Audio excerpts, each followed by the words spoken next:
Ate Gracie. Amen.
Con cú làm tộc đời kiếp lệ một từ lửa lên. Văn chi có phải sông săn nghe. Văn rong mà heo nặng. Là u trẻ tập tâm lòng đi. Văn cá tâm lòng lên mà heo. Heo dọc như Christ. Con mình đủ. Ai chú tập đồ. Chỉ nguyện để mà sắc lời và linh tập lực nổi cách. Giêsu các tâm lại heo cả sĩ tâm cảnh. Các bé nào còn thể đơn. Apa còn đưa mà bà. Buồn trong mà bà. Giêsu xin quay mà cùng trong. Hãy cho mà bằng địa bạc. Bằng cụ nào cả cơ cùng trong. Anh hãy cụ nào bằng xong. Anh đưa xin mà lại cả quay. Bằng sự chiếc của chính học lần người. Anh hãy quên những kỹ năng học lần đưa. Chỉ đi nó nào đã hãy bừng. Đã bác đã hãy lựa con để bắt trong nó chỉ ngoài phần ra. Ngô để ông đã hình gì đây cả lần mà. Hãy bắt sự lợi và mạng để ngồi. Chỉ ngoài mạng hành tù. Bằng mạng là tuổi như thế tuổi đời. Chỉ đi đạt tuổi cả mạng. Cũng thế bằng mạng mà mạng gần mặt tình. Cũng là chính là Giêsu. Bằng mạng là cũng để bằng mạng để bằng mạng là bằng mạng.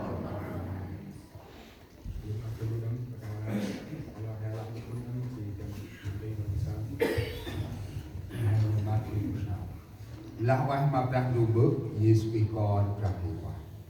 Makan yin prime brah judle por fungkon oyaru termap mat jel tangi brah roh paima. Adhit prop mong ai ching om na trohwah. Prah yuk mabrah lu. Big hen mong hing brah mai prime brah. Tamang lai sak hen hatrah litergain. An hing hen chakatang tek ep mak prime brah. Ap mong ap na. Ở đông ước ngoài ra còn phùng còn với tất ta ở dưới mắt mà phải đánh răng đu thì cũng chưa tặng lang còn phùng còn mà lần nào trước có xoa nó hấp ra để tận gây ở núi năm hên dương mắt thì sao ngoài ra ngân biết hết của hết ra mà cặp còn lên ngôi cơm ra còn xe trung đăng lên ngôi trên phun ra ngoài ra ơi mình cặp con lâm lên program đầm bạn nào mình ơi dan prime brah nam cũng treo thì mình nghĩ brah mày chiên prime quay mắt tay thì nào trên cơ mai tăng ra bầu phù còn nhớ sao program ôi thông tin bước nào nào ai mà prime brah chỉ là năm một còn thầy Jesus Amen.